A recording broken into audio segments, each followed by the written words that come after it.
4 of Rose Kennedy's 9 children died before she did. 1 was killed in a plane that exploded over the English Channel. 1 was shot in the head in a Dallas motorcade. 1 died in a plane crash in France. 1 was shot in a Los Angeles hotel kitchen. She buried all 4 of them in the same black dress. And here is what nobody ever asked, watching her walk into those funeral rooms. Back straight, hat pinned, expression arranged. What was she actually holding together? What does a woman have to become, internally, to stand upright at the 4th funeral for a child she carried in her body? The answer is not strength. Strength is something you have before the weight arrives. What Rose Kennedy had was different.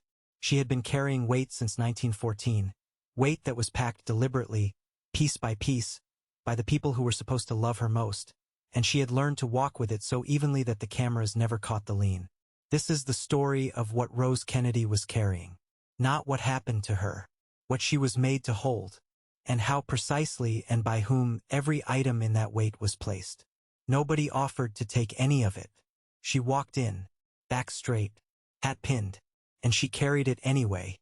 She carried it alone. Old Money Tragedy shows exactly what it was. Subscribe so the weight is finally named. Rose Elizabeth Fitzgerald was born on July 22, 1890, in Boston, Massachusetts, the eldest daughter of John Francis Fitzgerald, the man Boston called Honey Fitz. Her father was a congressman, then a mayor, then a fixture of Massachusetts Democratic politics for 30 years. He was magnetic, loud, strategically generous, and he understood one thing about power that most men of his era understood and few admitted. A daughter, managed correctly, was a political asset. He did not give Rose a passive childhood.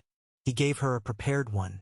That distinction is the first thing you need to understand about her life, because the preparation never stopped. E took her to events when she was still young enough that reporters mentioned it. This small, bright girl standing beside the mayor of Boston, shaking hands with aldermen. He introduced her to newspaper men and ward bosses and the machinery of influence building in early 20th century Massachusetts. She was quick. She retained everything. Her teachers, in multiple written accounts, noted her exceptional memory and her facility for languages. She spoke French and German with ease. She read voraciously. None of this was for her. When Rose was 16, she wanted to attend Wellesley College. She had the academic record for it. She applied. Her father declined to send her. He enrolled her instead at the Academy of the Sacred Heart in Boston, then at the Blumenthal Convent in the Netherlands, then at the Manhattanville College of the Sacred Heart in New York. By the time her formal education concluded, she had lived in 3 countries, none of her own choosing, at schools selected entirely by her father, for reasons that had nothing to do with her intellectual ambitions and everything to do with the Catholic social credentials that would make her a suitable wife for the right kind of man. She came home to Boston at 20 years old. She began acting as her father's official hostess, attending his events, representing his household, managing his public appearances in the way that a wife would, but without the legal standing of a wife. She did this for years. She was photographed doing it. The newspaper columns described her as charming, accomplished, the mayor's lovely daughter. Nobody asked what she wanted to do. Then, in October 1914, she married Joseph Patrick Kennedy. She was 24 years old. The weight had already been packed before the wedding. She did not yet know what was in it. But the packaging had been deliberate, the Wellesley rejection, the 3 convent schools, the years of public performance without personal authority. All of it had shaped her into someone who knew how to carry things without showing the lean. She would spend the next 80 years finding out exactly what had been placed inside. Someone had packed it carefully. What was inside was not accidental. Joseph Patrick Kennedy was 26 when he married Rose Fitzgerald. By his own accounting, he was already the youngest bank president in Massachusetts. A claim that some historians have examined skeptically, but the underlying truth holds. He was an unusually ambitious young man who moved through the financial world of early 20th century Boston with a speed that unsettled older men and attracted powerful ones. What nobody fully understood in October 1914 was that Joseph Kennedy's ambition was not the kind that satisfied. It was the kind that required a larger and larger container to hold it. He wanted money. He would accumulate it across banking, film production, real estate, and financial strategies that Securities and Exchange Commission investigators would scrutinize decades later. He wanted social standing, the specific standing denied to Irish Catholics in Boston's Protestant establishment, the kind that required a family and a reputation and a wife who moved through rooms correctly. He wanted political reach, eventually a presidential appointment, eventually sons in the Senate, eventually a son in the White House.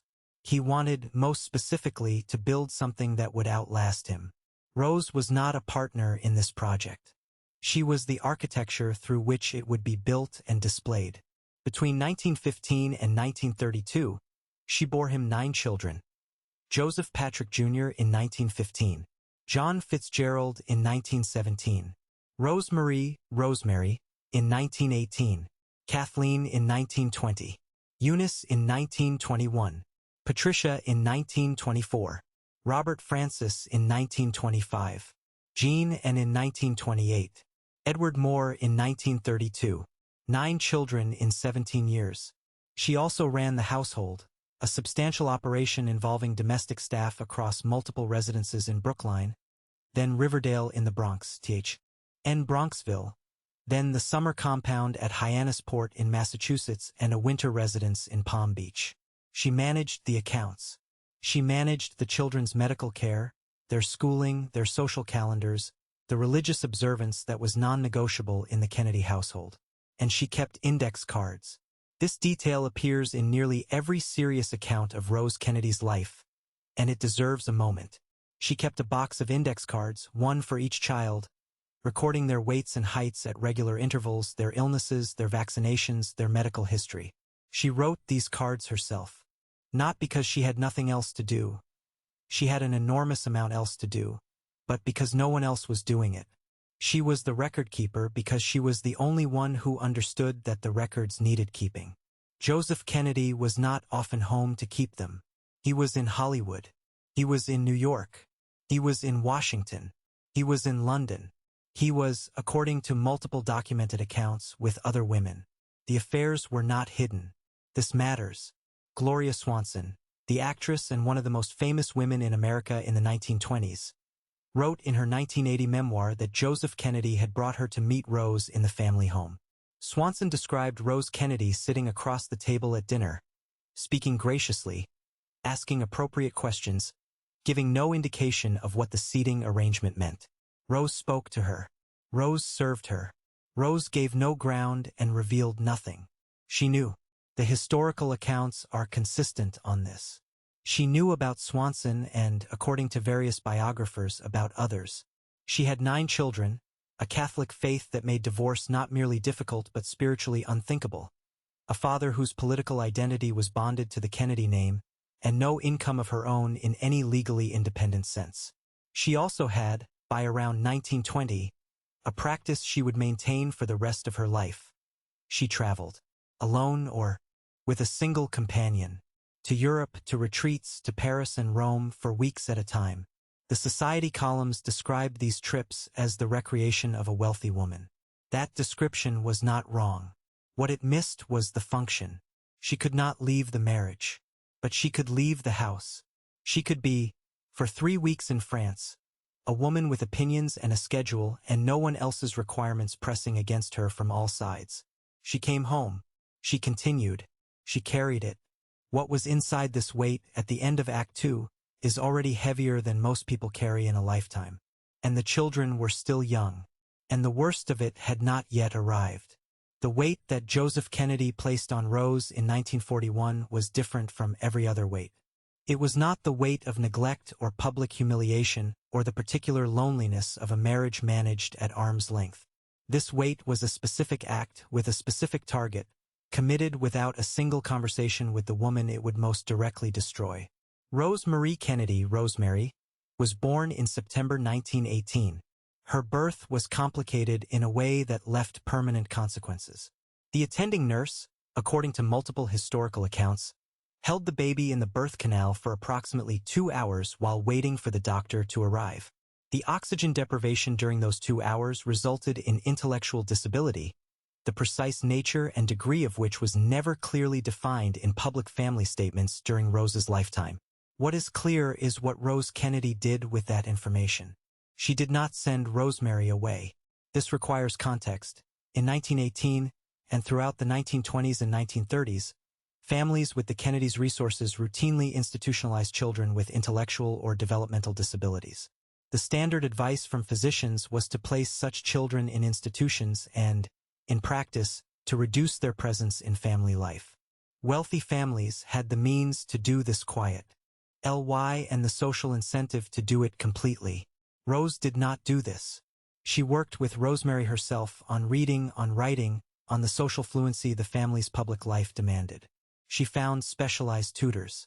She located schools that could accommodate Rosemary's pace. She brought her to the family events, the summer parties, the gatherings at Hyannisport. Rosemary appears in the family home movies, swimming in the pool, sitting with her siblings, laughing. She is present. Rose kept her present. For 23 years, Rose carried Rosemary not as a burden to be managed but as a daughter to be protected. The protection was specific and deliberate. In 1941, without telling Rose, Joseph Kennedy authorized a prefrontal lobotomy for Rosemary. She was 23 years old. The doctors who performed the procedure were James Watts and Walter Freeman. Lobotomy at that time was being promoted by some in the medical community as a treatment for behavioral instability and agitation. Rosemary had been experiencing mood episodes and behavioral changes that the family found difficult to manage. Joseph Kennedy, by various accounts, was concerned about the potential for a scandal if Rosemary's condition became more publicly visible as the family's political ambitions scaled upward. The procedure was catastrophic. Rosemary lost the ability to walk properly. She lost the ability to speak clearly. She lost the cognitive function she had spent 23 years, with her mother's daily effort, slowly building. She required full-time institutional care for the rest of her life. She was placed at St. Coletta School in Jefferson, Wisconsin. Rose Kennedy was not told where Rosemary was for years. Sit with that sentence for a moment.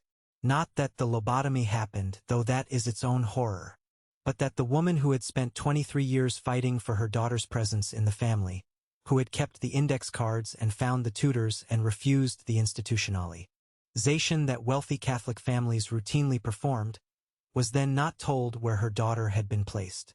She continued to live in the same household structure as the man who had made this decision. She had access to none of the information. She was given the outcome, Rosemary is gone, and no architecture through which to process it. Eventually she found out. Eventually she began visiting. The visits to St. Coletta were quiet. No press coverage, no photographs, no family announcements. Rose went. She brought things for Rosemary. She sat with her. She came back. She went again. She did this for decades, through Joe Jr.'s death, through Jack's presidency, through Bobby's assassination, through the stroke that took her mobility, through the final years at Hyannisport when she could barely leave the compound. She kept going back to Wisconsin. The second weight changed what the first one meant. What Joseph Kennedy placed inside the weight in 1941 was not merely a decision about Rosemary. It was a statement, unspoken because it did not need to be spoken, about the value of Rose Kennedy's knowledge, her consent, her judgment, her 23 years of work. It was worth nothing. One decision. No conversation. Her daughter gone. She carried it anyway. She carried Rosemary for 60 more years, until Rose died in 1995. Rosemary outlived her mother by another decade, dying at St. Coletta in January 2005. Nobody asked what it cost Rose Kennedy to walk into that room in Wisconsin, again and again, knowing what had been done and who had done it and that she had never been asked. The weight remained. In 1938, President Franklin Roosevelt appointed Joseph Kennedy as United States Ambassador to the United Kingdom. The appointment was a significant political gesture. Kennedy had supported Roosevelt's campaigns and had wanted a major appointment for years, and it relocated the entire Kennedy family, or most of it, to London. Rose became, almost overnight, one of the most photographed women in England. She attended court presentations at Buckingham Palace. She appeared at diplomatic dinners and state occasions and the endless ceremonial events that constituted the social calendar of London in the final year before the world broke open. She wore the right clothes. This detail mattered enormously in that context, and she understood it precisely. And she spoke the right French and made the right conversation, and the British press described her as charming and intelligent and entirely appropriate. She was also watching her husband conduct himself in ways that would end his career within 2 years. Joseph Kennedy's cables to the Roosevelt administration from London were, as declassified State Department records later revealed, a consistent argument for accommodation. He believed, and communicated through official channels, that Nazi Germany would win a European war. He believed England would fall. He believed the United States should position itself to make separate peace with Hitler rather than support British resistance. He said this to journalists in terms that were incautious enough to cause a diplomatic incident in November 1940, and he was recalled to Washington shortly thereafter. His public career effectively ended at 52. He had been one of the most powerful private citizens in America, a man with a direct line to the White House, with a net worth estimated in the tens of millions, with genuine political reach. The London appointment was supposed to be the opening move of something much larger. It became, instead, the ending. Rose said nothing public about any of this. She returned to the children, to the household, to the schedule. She carried the weight of his failure without naming it as failure. She appeared at his side when appearances were required.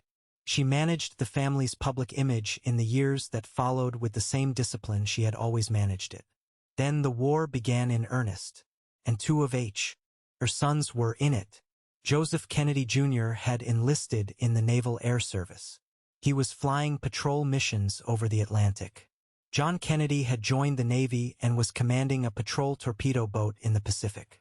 Rose attended Mass every morning during those years, same church, same time, same pew. She kept the index cards. She tracked what information came through about where they were, when she could get it. She wrote letters. She prayed. In August 1944, Joseph Kennedy Jr. died. His mission was classified, part of Operation Aphrodite, a program in which B-24 bombers were stripped of their crews, packed with explosives, and intended to be guided remotely into German targets after the pilots parachuted clear.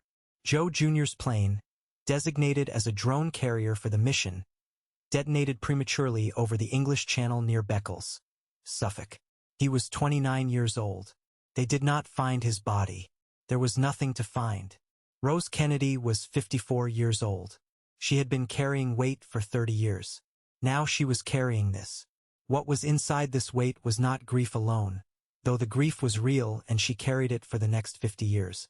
What was inside it was also the knowledge of what Joe Jr. had been prepared for, how systematically, from early childhood, his father had shaped him toward a presidential destiny, had told him he was the one, had organized his education and his ambitions and his sense of purpose around a single political goal that Joe Jr. had not lived long enough to pursue.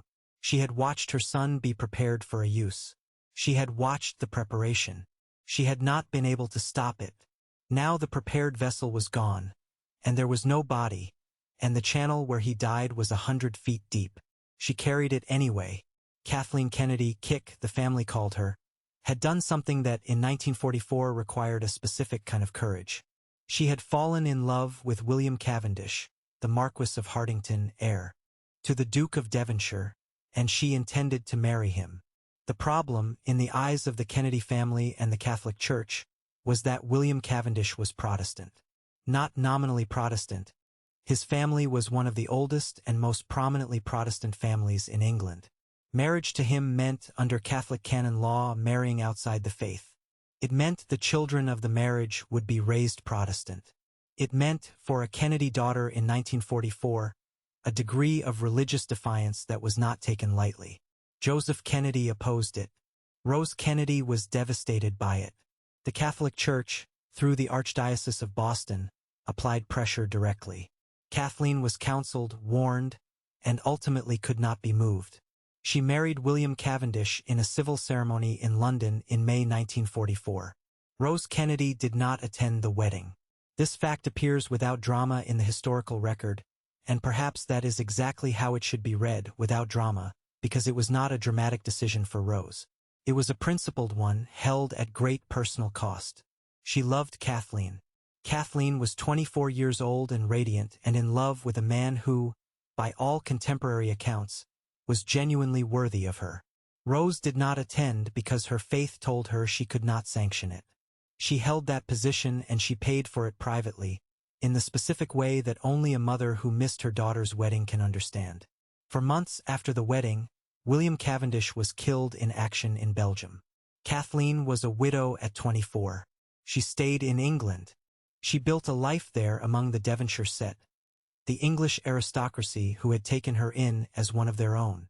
She was, by multiple accounts, genuinely happy in the years that followed, more socially at ease in England than she had ever been in the Kennedy family's political machinery in America. She fell in love again with Peter Fitzwilliam, a married British peer, and was reportedly planning a life with him, divorce and Catholic prohibition notwithstanding. In May 1948, Kathleen and Peter Fitzwilliam boarded a small charter aircraft in Paris. They were flying to Cannes. The plane encountered a severe storm over the Rhone Valley and crashed into the Cévennes Mountains. Kathleen was 28 years old. Joseph Kennedy flew to England to handle the arrangements.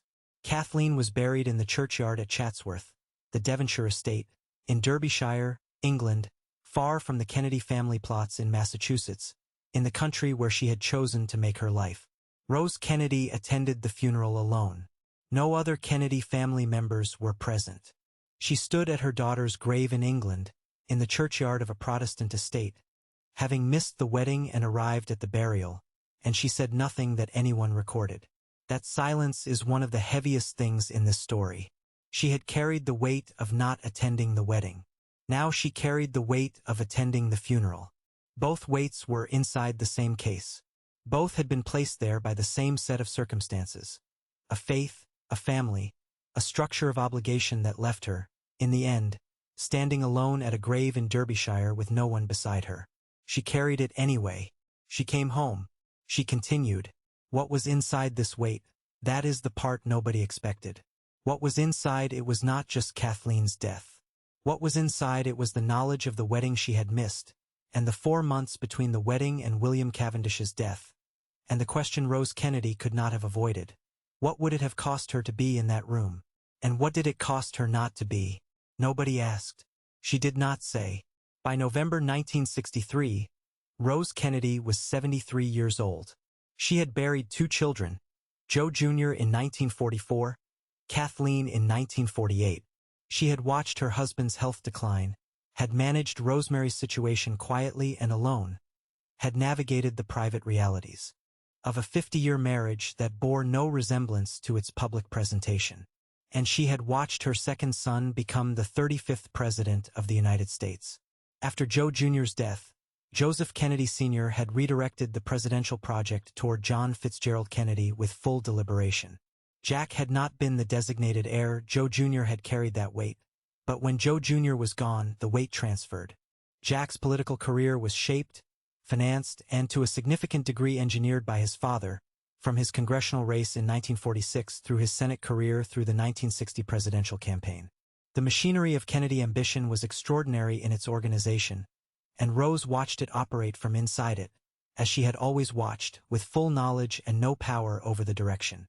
Jack won in November 1960 by one of the narrowest popular vote margins in American presidential history. Rose Kennedy was at Hyannisport when the returns came in. She went to Mass the next morning, as she always did. On November 22, 1963, John Kennedy was shot in Dallas, Texas. He died at Parkland Memorial Hospital at 1 p.m. Central Standard Time. He was 46 years old. The call reached Hyannisport in the early afternoon. Rose was told. She went for a walk on the beach before she told anyone else in the compound. This detail appears in multiple accounts. That she walked alone on the beach at Hyannisport with the news before she came back in and faced the next sequence of hours. What she was doing on that beach is not recorded. What she said to no one, looking at the Atlantic in November, is not known. She came back in. She managed the next several days with the discipline that had defined her public life for 50 years. She was photographed attending Massachusetts. She appeared at the compound, composed. She stood near the casket. She held Jackie Kennedy's hand. She made the arrangements that grief requires when the grief is occurring. Inside the most photographed family in America. She was 73 years old, and she had now buried 3 of her children. What the weight contained at this point, was something specific that had not been there before. It contained repetition, the specific weight of a pattern of doing this again, of knowing how to walk into the room, of knowing where to stand, of knowing what the days after would require. That knowledge, the fluency in catastrophic loss, was itself a weight because no one should have it. No one should know, from practice, how to bury a child who was murdered. She carried it anyway. Robert Francis Kennedy was 42 years old in June 1968. He had served as Attorney General under his brother, had become a United States Senator from New York, and had entered the 1968 presidential race in March, a race that was, by the night of the California primary on June 4th, looking increasingly viable. He won California. He gave a victory speech at the Ambassador Hotel in Los Angeles just after midnight on June 5th. He left the stage through the hotel kitchen. Sirhan Sirhan shot him at close range. He died 26 hours later, on June 6, 1968. He was the seventh of Rose Kennedy's 9 children, and the second of her sons to be assassinated. Rose Kennedy was 77 years old. Between 1944 and 1968, 24 years, Rose Kennedy had buried 3 children. She had watched her husband suffer the stroke in December 1961 that left him unable to speak, that reduced a man of extraordinary will and appetite to someone who could only gesture and weep. She had managed his care, organized his medical appointments, appeared beside him publicly in the years that followed, and had done all of this while carrying everything she had already been carrying. Now Bobby was gone. I have read accounts of women carrying this kind of weight before. What is different here, what stayed with me, is how specifically it was placed. Each death had its own architecture. Ree Joe Jr.'s death was the death of the designated heir, the son who had been shaped for a singular purpose, gone in a flash of aviation fuel over the English Channel. Kathleen's death was the death of the defiant daughter, the one who had chosen her own life and was building it, gone in a mountain storm. Jack's death was public and witnessed and replayed endlessly on national television. And Bobby's death, Bobby, who had become by 1968 a figure of genuine moral gravity, who had transformed from his father's enforcer into something closer to a conscience, who had gone to Memphis when Martin Luther King was killed and stood on a flatbed truck and told a black crowd that a white man had killed their leader. Bobby's death was the death of the last Kennedy son standing. Ted was alive. But Ted was not what Bobby had become. Rose Kennedy stood at Bobby's grave at Arlington National Cemetery, a few plots from Jack's eternal flame, and she was 77 years old with 4 dead children and a husband who could not speak to her about any of it, and a daughter in Wisconsin she visited in silence. Nobody offered to take any of it. She walked out of the cemetery. She went home to Hyannisport, and she carried it anyway. There is a version of this story that ends in 1968, that stops there and calls it tragedy and moves on. Most retellings of the Kennedy family do exactly this. They stop at Bobby because Bobby is where the dynasty narrative ends, and endings are what make stories feel complete. But Rose Kennedy did not end in 1968. She continued for 27 more years. She was 77 in 1968. She died at 104 in 1995. That is more than a quarter century of carrying everything that had been packed into the weight by the time she left Arlington Cemetery in June 1968. What happened in those 27 years is worth understanding, because it is where the weight finally left marks that are visible to anyone who knows what to look for. In 1969, Joseph Kennedy died. He had been unable to speak since his 1961 stroke and had lived for 8 years in that condition, surrounded by the family he had built, unable to say anything to any of them about any of it. Rose had cared for him through those 8 years, organizing his medical care, traveling with him, appearing beside him, maintaining the structure of the marriage to the end. She had lived in the same house as the man who had made the decision about Rosemary without her, who had conducted the affairs without concealment, who had shaped her children for purposes she had watched destroy 3 of them, and he had spent his last 8 years unable to speak, and whatever accounting she might have wanted was permanently foreclosed. He died in November 1969. She was 78 years old and had been married to him for 55 years. She sold the house in Bronxville and moved permanently between Hyannisport and Palm Beach. She traveled. She continued attending Mass daily, with a consistency that had now spanned more than 6 decades. She read. She kept opinions about things. Multiple accounts from people who knew her in this period describe a woman who was not diminished, who had strong views about food and travel and fashion and current events and was not shy about expressing them. In 1974, she published a memoir. Times to Remember was a bestseller. Reviewers immediately noted its careful omissions. The affairs were not there. The Rosemary lobotomy was addressed in restrained and partial terms. The private costs of the marriage were not named. Those reviewers were not wrong to notice. But the careful omissions were not the failures they appeared to be. They were the same management she had always performed, the deliberate decision about what to set down publicly and what to keep. She had been making that decision since 1914. The memoir was another instance of it. She kept the weight where it was. What the weight left behind in the world is most visible. Lou in Eunice Kennedy Shriver. Eunice founded the Special Olympics in 1968, the same year Bobby was killed, after years of advocacy for people with intellectual disabilities. The connection between the Special Olympics and Rosemary is explicit and documented. Eunice knew what had happened to her sister. She had visited St. Coletta. She had watched Rose make those trips to Wisconsin in silence, year after year. The Special Olympics was, among other things, the Kennedy family's most direct acknowledgement of what Rosemary was owed. Not by name, not in the legal or moral accounting sense, but in the practical sense of building something in the world that honored the population Rosemary belonged to. When the Special Olympics began, Rose Kennedy sat in the stands at the events. She watched the athletes. The accounts of her presence at those events describe her as proud. Not relieved, not tearful, not processing something. Proud. She had carried Rosemary for more than 50 years by 1968. Now there was something in the world that carried a piece of it for her. In 1984, Rose Kennedy suffered a stroke. She was 93 years old. The stroke left her largely bedridden and reduced her mobility significantly. She spent the final 11 years of her life at the compound in Hyannisport. The family maintained the household around her. She had periods of clarity and periods of confusion. She still asked, according to those who were with her in those years, to go to Mass. By the time Rose died, she had watched Ted Kennedy, her youngest son, her last son, live through Chappaquiddick in 1969, in which Mary Jo Kopech drowned after a car Ted was driving went off a bridge on Martha's Vineyard. Ted survived. Kopech did not. The incident ended Ted's presidential prospects and became a weight he carried publicly for 40 years, until his death from brain cancer in 2009. He was the last of Rose's boys. Rose did not live to see Ted die. She died on January 22, 1995, pneumonia, following the 1984 stroke. She was 104 years old. But she had lived long enough in 1999 to watch John Kennedy Jr., Jack's son, her grandson, die when the Piper Saratoga he was piloting crashed into the Atlantic Ocean off Martha's Vineyard, killing him, his wife Carolyn Bessette Kennedy, and her sister Lauren. Rose was 98 years old, according to family accounts, still lucid enough to understand what had happened, still lucid enough to feel it. She had buried 4 children and outlived the news of a grandchild's death.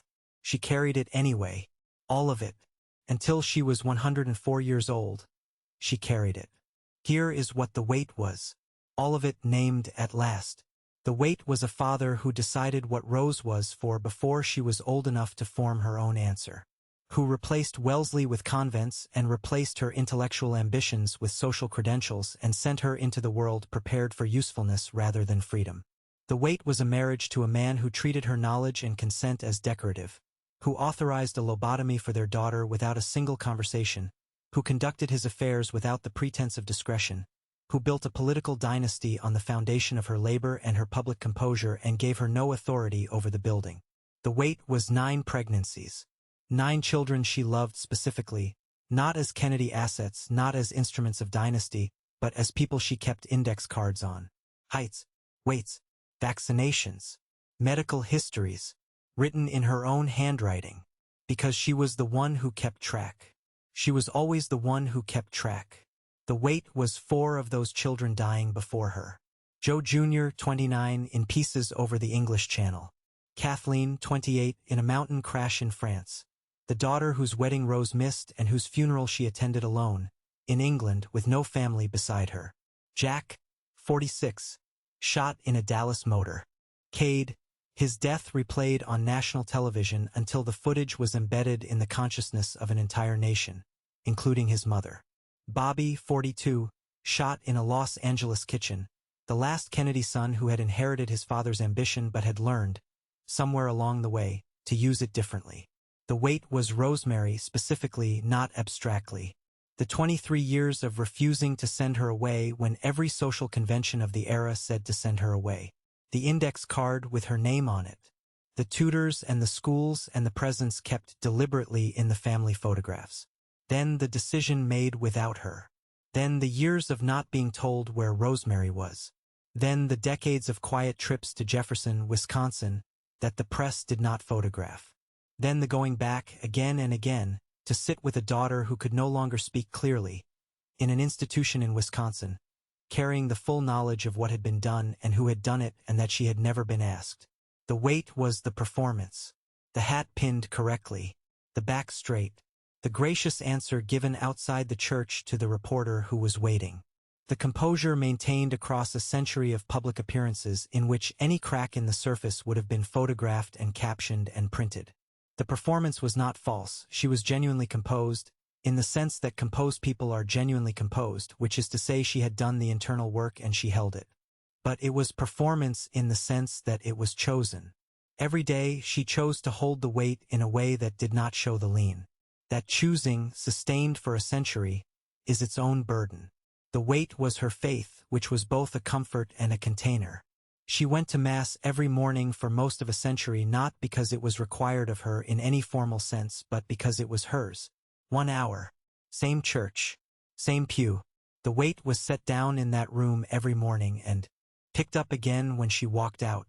Her faith told her to endure, to offer suffering upward, to find purpose in it, and she found that framework genuinely sustaining. She said so, in her memoir, in interviews, in the consistency of the practice itself. The faith held her. It also told her to stay in a marriage that cost her more than any faith should require a person to pay.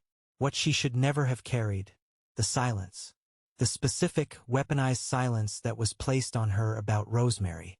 The silence about the affairs that were open enough to be public but never spoken about within the family. The silence about the decisions made in her name without her consultation. The silence that she maintained herself, in the memoir, in the interviews until her death. She was not protected by that silence. She was enclosed by it.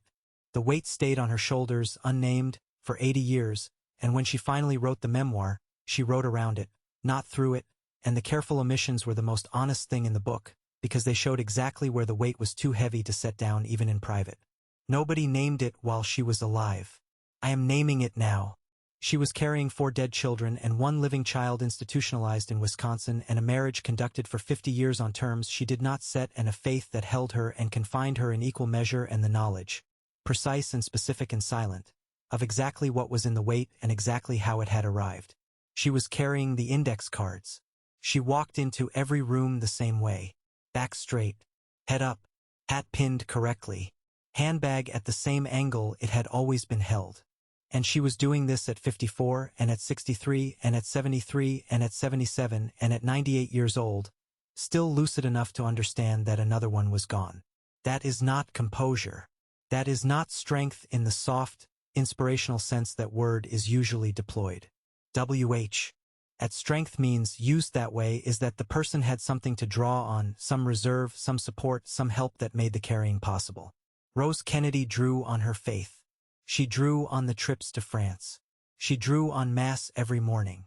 But she drew on no one who offered to take the weight from her. Not one person in a century said, "Let me carry some of this." Nobody offered. Not once. The question is not how she bore it. The question is how it got there. Who packed it. What they chose to place inside it. And why a woman who tracked 9 children's vaccinations on index cards and visited a lobotomized daughter in Wisconsin for 50 years and stood at 4 children's graves and outlived her husband by 25 years and died at 104 asking to go to Mass. Why that woman was never once offered relief from the weight she was carrying. Nobody offered. She walked in, back straight, head up, hat pinned correctly, and she carried it anyway.